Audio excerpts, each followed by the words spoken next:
नमस्कार, अभिवादन स्वीकार कीजिए मुझ शिबू खान का। मैं हूं आपका दोस्त और इस कार्यक्रम का होस्ट शिबू खान। शिबू खान के साथ आप आए दिन रोजमर्रा से जुड़ी खबरें, देश से जुड़ी खबरें, इंटरनेशनल खबरें, स्पोर्ट्स खबरें सुनते हैं। लेकिन आज 5 फरवरी है। आज हम बात करेंगे दिल्ली में हुए विधानसभा चुनाव की। आज हम बात करेंगे मिल्कीपुर विधानसभा के उपचुनाव की। तो आपको पता चले कि दिल्ली में विधानसभा चुनाव जो प्रस्तावित थे 5 फरवरी को होने थे, आज वो पूरी तरीके से लगभग हो चुके हैं या कुछ जगहों में जारी भी हैं। ऐसे में दिल्ली वासियों ने किसको अपना अगला सीएम बनाना तय किया है, ये 8 तारीख को तय होगा। वैसे टीवी चैनल्स के एग्जिट पोल्स आपको साफ बताएंगे कि आम आदमी पार्टी सरकार बना रही है, बीजेपी कांटे की टक्कर में है, कांग्रेस लड़ाई में है, लेकिन सही नतीजे आपको देखने को मिलेंगे 8 फरवरी को। वैसे जो हमारे सूत्रों ने बताया और जो बड़ी खबरों में ब्रेक्स में पाए गए हैं वो ये रहा है कि मुस्लिम विधानसभा पर मुस्लिमों ने बढ़ चढ़ करके वोटिंग की है, जिसमें से ओखला जैसी वो रही है विधानसभा। और दिल्ली की 2 बड़ी विधानसभा जो सीट रही हैं, जिसमें नई दिल्ली, जहां पे आम आदमी पार्टी के संयोजक और पूर्व मुख्यमंत्री अरविंद केजरीवाल की लड़ाई कांग्रेस के संदीप दीक्षित, जो पूर्व मुख्यमंत्री स्वर्गीय शीला दीक्षित के सुपुत्र हैं, और भारतीय जनता पार्टी की तरफ से प्रवेश वर्मा प्रत्याशी रहे हैं। वहीं पे दूसरी सबसे बड़ी जो विधानसभा लड़ाई की देखी गई है वो देखी गई है कालकाजी विधानसभा में, जहां पे आम आदमी पार्टी से दिल्ली की वर्तमान मुख्यमंत्री आतिशी मैदान में थी, जिनके विरोध में समाजवादी पार्टी की समर्थन भी, आपको पता चले कि सपा ने समर्थन दिया है आम आदमी पार्टी को। और कांग्रेस से प्रत्याशी वरिष्ठ नेता, आप जानते हैं, अलका लांबा को कांग्रेस ने अपना प्रत्याशी बनाया है। वहीं भारतीय जनता पार्टी से रमेश बिधूरी मैदान में है। तो ये 2 सीट ज्यादा ही स्थिति में और चर्चाओं में रही है, क्योंकि मुख्यमंत्री का नेतृत्व इन्हीं सीटों से होने वाला है, फिर चाहे वो जिस भी दल को समर्थन मिलने वाला हो। वहीं अब बात करें मिल्कीपुर विधानसभा उपचुनाव को लेकर के, तो मिल्कीपुर में समाजवादी पार्टी का दावा है कि वहां पे सपा की ही सीट जीती जाएगी, क्योंकि ये पूर्व में सीट सपा से रही है, जो सांसद बनकर के अयोध्या यानी फैजाबाद सीट से लोकसभा जा चुके हैं। अब सपा के लिए प्रतिष्ठा वाली है। और वहीं वर्तमान की भारतीय जनता पार्टी योगी आदित्यनाथ की सरकार के लिए भी नाक की बात रह गई है कि अब ये सपा के हाथ से नहीं बल्कि भाजपा के झोली में आना चाहिए। पूरी तरीके से मतदाताओं ने किसको क्या दिया है, ये नतीजे जब रिजल्ट आएंगे तब देखने को मिलेगा। अब हम बात करेंगे फतेहपुर जनपद में, जहां एक बार राजस्व कर्मियों का बोलबाला या यूं कहे जबरदस्ती दबंगई सामने आई है। हम बता चले कि फतेहपुर जनपद के खागा तहसील क्षेत्र के अंतर्गत थाना सुल्तानपुर घोष के क्षेत्र के अंतर्गत सोहद मऊ जो राजस्व गांव है और ग्राम पंचायत भी है, वहां पे एक व्यक्ति द्वारा अपने खेत की जमीन से आगे, और जो कि नवीन भर्ती में बताई जा रही है, उस जमीन पे उन्होंने निर्माण कर लिया। आज 5 फरवरी निर्माण पूरा हो चुका है निर्माण, लेकिन उसके बावजूद महिला ने आरोप लगाया है कि जो तत्कालीन या वर्तमान के जो लेखपाल हैं, विनय कुमार नाम के लेखपाल पर आरोप लगाया है कि इन्होंने घर बनाने के लिए 1 लाख रुपए की डिमांड की थी, जो रिश्वत के तौर पे मांगी गई थी।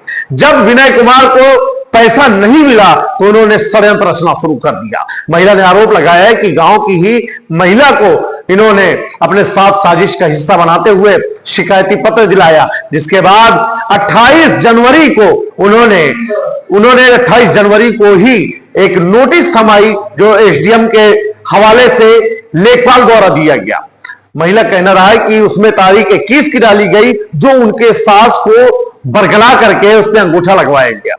महिला का आरोप था कि जब 1 लाख रुपए नहीं दिए तो विनय लेखपाल आज सुबह यानी 5 फरवरी की सुबह फिर से महिला के दरवाजे पहुंचे और अपने साथ चलने वाले अनाधिकृत रूप से चलने वाले व्यक्ति, जिसका नाम 84 बताया जा रहा है, उसको लेकर के पैसे की डिमांड करी। जब डिमांड की बात नहीं बनी तो इन्होंने पुलिस बल को ला करके इस्तेमाल किया। इतना ही नहीं, बिना मजिस्ट्रेट के, बिना कोई वैधानिक कार्रवाई के, यहां तक कि जब शोकाज नोटिस 14 दिन समाप्त हो गई, इनको धारा 67 के अंतर्गत मुकदमा दर्ज करना चाहिए था, लेकिन बिना मुकदमा दर्ज करे, बिना कोई न्यायालय के आदेश के, बिना मजिस्ट्रेट के बुलडोजर लाकर खड़ा कर दिया और फिर से तांडव नाच मचाना शुरू करा। सुने क्या कुछ कहा है पीड़ित महिला ने और देखिए उस घर की स्थिति किस तरीके से आज राजस्व ने इस तरीके से काम करने का प्रयास किया है। वैसे आपको पता चले उस महिला ना उसके पति पे, ना उसके ससुर पे, ना उसके बच्चों पे, ना उसके घर वालों पे किसी पर ना ही गैंगस्टर है, ना ही कोई हिस्ट्री सीटर है, लेकिन आज इस तरीके से प्रताड़ना झेलना पड़ा जैसे वाकई में कोई बहुत बड़ा अपराधी। क्यों? क्या नाम है आपका? खुशनुमा बानू। कहाँ से हो? सुहद मऊ। आपको पति क्या नाम? इखलाक अहमद। क्या मामला है पूरा, ये घर गिराने क्यों आई थी? ये सर देखिए हमारे घर पे थोड़ी थोड़ी बहस हुई। हमारी अम्मी बोली, सासू माँ बोली अपना जाके रहने का बंदोबस्त कर लीजिए, इसमें 2 लोग नहीं रह सकते हैं। उसके बाद हमारे खेत के सामने जमीन पड़ी थी, हम लोग वहाँ सोचे बना ले, दादा परदादा से वो चलते आ रहा था, वहाँ पेड़ पौधे सब कुछ था, हम उसमें बनाना स्टार्ट किए। गाँव वाले को किसी को आपत्ति कुछ भी नहीं थी, सब बन गया। लेखपाल आए थे? नेकपाल आए थे, वो भी कब आए हैं जब पूरा तैयार हो गया और हमसे 1 लाख रुपए मांगे। हम बोले हम लोग इतना कर्जा करके इधर उधर से करके ये सब बनवाए हैं, हम आपको 1 लाख कहाँ से देंगे? उसी में ये सब हुआ है। और मुझे इतनी दिक्कत ही बताया, 4-5 महीने से हम परेशान हैं, ऐसे ऐसी दिक्कत है। और मुझे बताए भी कि हाँ ये ऐसे ऐसी प्रॉब्लम है, लेकिन तुरंत हाथ पकड़ के खींचने लगी। कौन? वही 3 लेडीज पुलिस थी और मेरे तुरंत पैर से धक्का मारी, अब गिर गई। मना करने के बावजूद भी कि हाँ मुझे धक्का मुक्की मत करो, अब फिर भी खींचते जा रही है। बच्चों के साथ भी मारपीट? बच्चों को इसको तो ये आ जाए मेरी तबीयत की वजह से कि हाँ वो कुछ नहीं कर पाएगी। इतना मारी है बच्चों की वजह से, मेरी वजह से आई कि हाँ वो कुछ नहीं कर पाएगी, तो हम लोग की वजह से आई है। तो उसको इतना ज्यादा मारी, छोटे छोटे बच्चों तक को मारी। अब मोबाइल छीन ली, हम लोग का मोबाइल छीन रहे थे तो अपने से गिरी और कह रही हम लोग को मारी है। बताइए, हम लोग खुद ही सब मिल के मारी भी है, बच्चों को इतना मारी है। कौन सा थाना लगता है? गोश्त थाना। पुलिस हमारे घर में आई थी, हम तलाश से मान ली है। हम नानी के यहाँ अपने आए हैं आज सुबह। क्या नाम है आपका? लाइबा बानू। तो आपने सुना और देखा कि किस तरीके से महिला ने अपने साथ आप बीती बताई और किस तरीके से एक छोटी सी नाबालिग लड़की ने अपने साथ हुए अत्याचार की कहानी बताई। क्या कुछ यही होना है योगी आदित्यनाथ सरकार से? मेरा सवाल है, क्या राजस्व कर्मी इसी तरीके से जमीन को खाली कराएंगे?